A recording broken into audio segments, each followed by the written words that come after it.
नमस्कार, मैं डॉक्टर आलोक चौहान, सहायक आचार्य, department of geography, Vardhman Mahaveer open university, Kota. पिछले लेक्चर में हमने मानचित्र निर्माण की तकनीकों के बारे में डिस्कशन किया था और जैसा कि हमने देखा था कि मानचित्र निर्माण की तकनीकों में सबसे महत्वपूर्ण है प्रक्षेप का चयन, कि हम मैप बनाने के लिए किस प्रक्षेप का चयन करते हैं। इसलिए आज हम डिस्कस करेंगे कि मानचित्र प्रक्षेप क्या है, वो कितने प्रकार के हैं एवं उनका क्या क्या उपयोग है। तो आज का हमारा टॉपिक है मानचित्र प्रक्षेप एवं उनका वर्गीकरण, map projections and there classification. सबसे पहले हम प्रक्षेप को परिभाषित करते हैं कि प्रक्षेप वह साधन है जिसके द्वारा ग्लोब की अक्षांश तथा देशांतर रेखाओं को समतल धरातल या कागज पर अवतरित किया जा सके। Map projection is a systematic drying of parallel of latitude and meridian of longitude on a plane surface for the whole earth or a part of it on certain scale. Map projection is a means of representing the lines of latitude and longitude of the globe on a flat sheet of paper. J stairs ने बताया कि मानचित्र प्रक्षेप globe की अक्षांश एवं देशांतर रेखाओं को सपाट कागज पर प्रदर्शित करने की एक विधि है। इसी प्रकार एन स्ट्रेलर ने बताया कि a map projection is an orderly system of parallels and meridians used as basis for drawing map on flat surface। अब प्रक्षेप में जैसा कि हमने देखा कि अक्षांश एवं देशांतर रेखाओं का जाल होता है, तो सबसे पहले ये आवश्यक है कि हम अक्षांश तथा देशांतर को जानें तथा अक्षांश तथा देशांतर रेखाओं की परिभाषा क्या है, किन रेखाओं को अक्षांश रेखाएं कहते हैं एवं किन रेखाओं को देशांतर रेखाएं कहते हैं, ये जानें। तो जो कि वर्ड अक्षांश लेटीट्यूड है, उसका तात्पर्य होता है कि भूमध्य रेखा से उत्तर तथा दक्षिण की ओर ध्रुवों तक पृथ्वी के केंद्र पर नापी जाने वाली कोणात्मक दूरी होती है, उसे अक्षांश कहते हैं। अक्षांश रेखाएं वे कल्पित रेखाएं हैं जो उन स्थानों से गुजरती हैं जिनकी भूमध्य रेखीय तल से एक दिशा में कोणात्मक दूरी एक समान हो, उन्हें अक्षांश रेखाएं कहते हैं। इसी प्रकार देशांतर रेखाएं लाइन्स ऑफ लॉन्गिट्यूड्स वे कल्पित रेखाएं हैं जो उत्तर तथा दक्षिण ध्रुवों को मिलाएं, उनके बीच न्यूनतम दूरी को बताएं तथा भूमध्य रेखा को समकोण पर काटें, उन्हें देशांतर रेखाएं कहते हैं। अब हम प्रक्षेपों का वर्गीकरण प्रस्तुत करते हैं। हम बात करते हैं कि प्रक्षेप कितने प्रकार के होते हैं, उनको किस प्रकार क्लासिफाई करते हैं। तो प्रक्षेपों को वर्गीकृत करने का उद्देश्य उनके उपयोग के अनुसार हो सकता है, प्रयोग के अनुसार हो सकता है, परंपरागत हो सकता है। मुख्य रूप से हम प्रक्षेपों को 4 प्रकार से वर्गीकृत करते हैं। प्रकाश के प्रयोग के अनुसार, मतलब with the help of light. दूसरा है अकॉर्डिंग टू पर्पज, कि हमारा उद्देश्य क्या है, या प्रॉपर्टीज के अकॉर्डिंग, निश्चित गुणों के अनुसार।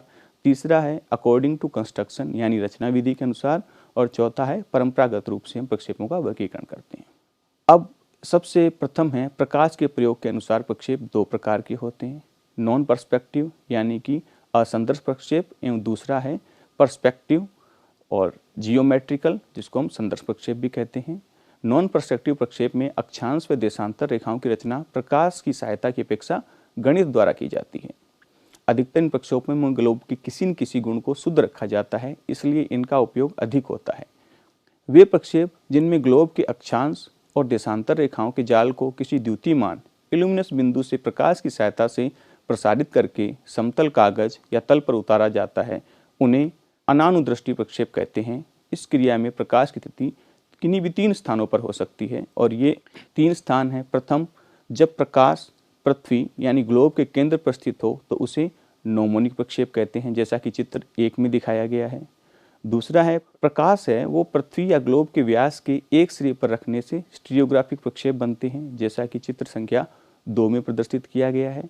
एवं तीसरा है जब प्रकाश ग्लोब से बाहर अनंत यानी कि इन्फिनिटी दूरी पर स्थित हो तो ऑर्थोग्राफिक लंब रेखीय प्रक्षेप बनता है, जैसा कि चित्र संख्या 3 में प्रदर्शित किया गया है। अब प्रयोजन के अनुसार या निश्चित गुणों के अनुसार हम प्रक्षेपों का वर्गीकरण करते हैं। ग्लोब या इसके किसी भाग का बिल्कुल शुद्ध प्रक्षेप बनाना तो असंभव सा है, परंतु किसी एक प्रक्षेप में कुछ निश्चित गुण को रखना कठिन नहीं है। गुण के आधार पर प्रक्षेप का उपयोग किया जाता है और उसी के आधार पर प्रक्षेपों का वर्गीकरण किया जाता है, जो निम्नलिखित है। सर्वप्रथम है इक्वल एरिया और होमोलोग्राफिक, शुद्ध क्षेत्रफल प्रक्षेप। विभिन्न वस्तुओं के वितरण को दिखाने के लिए, राजनीतिक और सांख्यिकी मानचित्र को बनाने के लिए शुद्ध क्षेत्रफल प्रक्षेप की आवश्यकता होती है, क्योंकि इनमें क्षेत्रफल का विशेष महत्व होता है। शुद्ध क्षेत्रफल प्रक्षेप से तात्पर्य है कि ग्लोब के प्रदर्शित किए जाने वाले भाग का क्षेत्रफल मानचित्र प्रक्षेप पर बराबर रखा जाए। इस प्रकार के प्रक्षेपों में क्षेत्रफल तो शुद्ध रहता है, परंतु आकृति या दिशा आदि में अंतर आ जाता है। शुद्ध आकृति प्रक्षेप, जिसे हम कहते हैं ट्रू शेप और ऑर्थोमॉर्फिक प्रोजेक्शन, यह प्रक्षेप नौ संचालन, सागरीय धाराओं के मार्ग, पवनों की दिशा सूचित करने वाले मानचित्रों, साधारण राजनीतिक मानचित्रों के लिए शुद्ध आकृति प्रक्षेप की आवश्यकता होती है। शुद्ध आकृति प्रक्षेप से तात्पर्य है ग्लोब के प्रदर्शित किए जाने वाले भाग का आकार मानचित्र प्रक्षेप पर भी वैसा ही बनता है। प्रक्षेप पर इस विशेषता को बनाए रखने के लिए आवश्यक है ग्लोब की भांति प्रक्षेप पर अक्षांश और देशांतर रेखाएं समकोण पर काटें तथा मानचित्र के किसी भी बिंदु पर अक्षांशीय तथा देशांतरीय मापक में अनुपाती वृद्धि या कमी हो। ऐसे प्रक्षेपों में आकृति की रक्षा करते हुए क्षेत्रफल को शुद्ध रखना असंभव है। कन्फॉर्मल, जिसे हम कहते हैं शुद्ध दिशा प्रक्षेप, इन प्रक्षेपों में दिशा शुद्ध रहती है, जैसे कि मर्केटर प्रक्षेप। कई प्रक्षेपों में प्रक्षेप के केंद्र से विभिन्न बिंदुओं का दिक्मान बीरिंग को शुद्ध हो, उन्हें खमद्य एजीमुथल प्रक्षेप कहते हैं, जैसे सभी ध्रुवीय ऊर्ध्ववर्ती प्रक्षेप।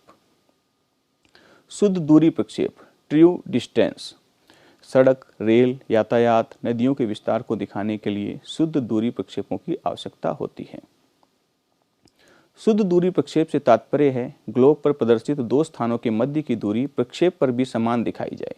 इस प्रकार के प्रक्षेपों में अक्षांशीय दूरियां अक्सर बराबर रखी जाती हैं। इस प्रकार के प्रक्षेपों में दूरियां तो शुद्ध आ जाती हैं, परंतु क्षेत्रफल, आकृति, दिशा में अंतर आ जाता है। रचना के अनुसार हम प्रक्षेपों का वर्गीकरण करते हैं। इसमें सर्वप्रथम है बेलनाकार प्रक्षेप, यानी कि सिलेंड्रिकल प्रोजेक्शन। इस प्रकार के प्रक्षेपों की रचना में यह कल्पना की जाती है कि कागज का एक खोखला बेलन ग्लोब को घेरे हुए है और भूमध्य रेखा को छूता है तथा ग्लोब के मध्य में प्रकाश रखा है। इस प्रकार ग्लोब की अक्षांश और देशांतर रेखाओं के जाल की छाया कागज के बेलन पर पड़ेगी, जिनको गहरा कर लिया जाता है। इसके पश्चात बेलन को ग्लोब के अक्ष के समानांतर एक देशांतर रेखा के सहारे काट कर समतल धरातल के रूप में फैला देते हैं और एक आयताकार आकृति प्राप्त करते हैं।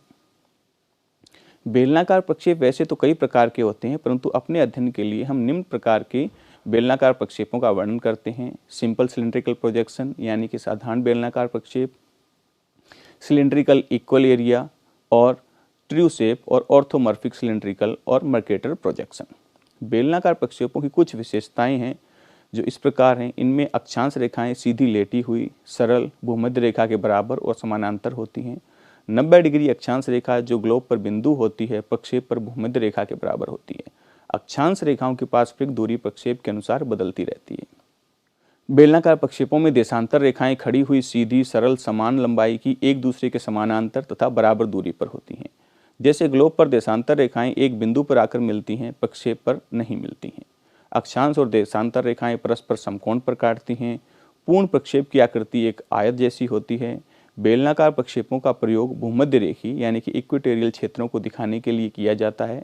इन पर विश्व के मानचित्र भी बनाए जाते हैं। भूमध्य रेखी क्षेत्रों के लिए इसलिए उपयोगी है कि इस पर भूमध्य रेखा का मापक शुद्ध होता है और इसके दोनों ओर तंग पट्टी 30 डिग्री तक में मापक में अधिक अंतर नहीं आता है। रचना विधि के अनुसार दूसरा प्रोजेक्शन है शंकु आकार प्रक्षेप, यानी कि कॉनिकल प्रोजेक्शन। इन प्रक्षेपों की रचना में यह मानकर चला जाता है कि कागज का शंकु ग्लोब पर इस प्रकार रखा है कि उसका शीर्ष ग्लोब की धुरी के बिल्कुल ऊपर है और शंकु का भीतरी तल किसी एक अक्षांश रेखा को छूता है। इस अक्षांश रेखा को प्रधान अक्षांश रेखा, स्टैंडर्ड पैरेलल ऑफ प्रोजेक्शन कहते हैं। जिस रेखा पर शंकु को शीर्ष बिंदु से आधार पर धरातल पर टिका हुआ मानते हैं, उसे केंद्रीय देशांतर रेखा यानी कि सेंट्रल मेरिडियन कहते हैं। इस शंकु पर प्रकाश की सहायता से या अन्य विधि से ग्लोब के अक्षांश और देशांतर रेखाओं के जाल को उतार लिया जाता है तथा एक देशांतर के सहारे काटकर समतल धरातल के रूप में फैला देते हैं। शंकु आकार प्रक्षेपों का प्रयोग अधिकतर मध्य अक्षांशों के भागों को दिखाने के लिए किया जाता है। इस पर पूरे विश्व के मानचित्र को बनाना कठिन होता है। इसमें एक समय केवल एक गोलार्ध को ही हम प्रदर्शित कर सकते हैं। शंकुआकार प्रक्षेप वैसे तो कई प्रकार के होते हैं, परंतु अपने अध्ययन के लिए हम निम्न शंकु प्रक्षेपों का ही वर्णन करते हैं। Simple conical projection with 1 standard parallel, simple conical projection with 2 standard parallel, Bonne's projection, polyconic projection and international map projection, जो कि पॉलीकोनिक प्रोजेक्शन का ही एक मॉडिफाइड रूप होता है। शंकुआकार प्रक्षेपों की प्रमुख विशेषताएं हैं कि इन प्रक्षेपों में अक्षांश रेखाएं वृत्त की चापें होती हैं, जिनको अधिकांश एक ही बिंदु से खींचा जाता है। केंद्र देशांतर रेखा सीधी रेखा होती है तथा इसका मापक भी शुद्ध रहता है। अधिकांश प्रक्षेपों की आकृति वृत्तांश होती है। रचना विधि के अनुसार तीसरा महत्वपूर्ण प्रोजेक्शन है जेनिथल प्रोजेक्शन। इस प्रकार के प्रक्षेपों की रचना में माना जाता है कि समतल धरातल ग्लोब को किसी उच्चतम बिंदु पर छूता है तथा उस धरातल पर प्रकाश या अन्य विधि से ग्लोब की अक्षांश और देशांतर रेखाओं को उतारा जाता है। समतल धरातल किसी बिंदु पर स्पर्श रेखीय टेंजेंशियल रूप में रखा जाता है। समतल धरातल ग्लोब को भिन्न भिन्न स्थानों पर स्पर्श कर सकता है और निम्नलिखित प्रक्षेपों को जन्म देता है। इसमें प्रथम है पोलर जेनिथल, जिसमें जब समतल तल ग्लोब को किसी एक ध्रुव पर स्पर्श करता है। दूसरा है नॉर्मल इक्वेटोरियल प्रोजेक्शन, जिसमें समतल तल ग्लोब को भूमध्य रेखा के किसी बिंदु पर स्पर्श करता है। और तीसरा है ऑब्लिक जेनिथल, जिस समय समतल धरातल ग्लोब को भूमध्य रेखा और ध्रुव के अतिरिक्त इनके बीच किसी बिंदु पर स्पर्श करता है, जैसा कि चित्र 6 में दिखाया गया है। अपने अध्ययन के लिए हम कुछ ध्रुवीय ऊर्ध्ववर्ती प्रक्षेपों का वर्णन करते हैं, जैसे कि polar zenithal equidistant projection, polar zenithal equal area projection, polar zenithal gnomonic projection, polar zenithal stereographic projection and polar zenithal orthographic projection. ध्रुवीय ऊर्ध्ववर्ती प्रक्षेपों की कुछ विशेषताएं इस प्रकार हैं कि 90 डिग्री अक्षांश रेखा इन प्रक्षेपों में बिंदु होती है और इसी से अन्य अक्षांश रेखाएं बनाई जाती हैं जो वृत्त होती हैं। प्रक्षेप के उद्देश्य के अनुसार इनके मध्य दूरी बढ़ती या घटती है। देशांतर रेखाएं वृत्तों की अर्धव्यास होती हैं। अक्षांश और देशांतर रेखाएं परस्पर समकोण पर काटती हैं। समस्त प्रक्षेप वृत्ताकार होता है। कन्वेंशनल प्रोजेक्शन, रूट प्रोजेक्शन, इसमें हम निम्न प्रक्षेपों का वर्णन करते हैं सिनुसोइडल और मोल्विड प्रोजेक्शन। ये फ्लो डायग्राम हैं जो कि हमें प्रक्षेपों का वर्गीकरण अलग अलग उद्देश्यों के आधार पर और अलग अलग मेथड के आधार पर प्रदर्शित करता है, जिसमें हमें दिखाया गया है कि प्रयोजन के अनुसार हम इनका वर्गीकरण कर सकते हैं कि शुद्ध क्षेत्रफल, शुद्ध आकृति, शुद्ध दिशा एवं शुद्ध दूरी। अगर हम प्रकाश के प्रयोग के अनुसार इनका वर्गीकरण करें तो होता है अनुदृष्टि और अनानुदृष्टि।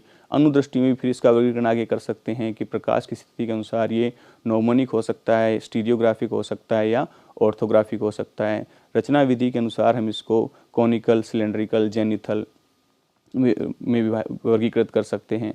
स्पर्श तल के अनुसार हम इसको पोलर जेनिथल, ऑब्लिक जेनिथल और इक्वेटोरियल जेनिथल के रूप में वर्गीकृत कर सकते हैं और परंपरागत रूप से हम इसे सिनुसोइडल और मोल्विड प्रोजेक्शन के रूप में वर्गीकृत कर सकते हैं। इस प्रकार प्रक्षेपों का वर्गीकरण हमारे उद्देश्य के अनुसार हो सकता है, प्रकाश के प्रयोग के अनुसार हो सकता है, रचना विधि के अनुसार हो सकता है, स्पर्श तल की स्थिति के अनुसार हो सकता है एवं परंपरागत हो सकता है।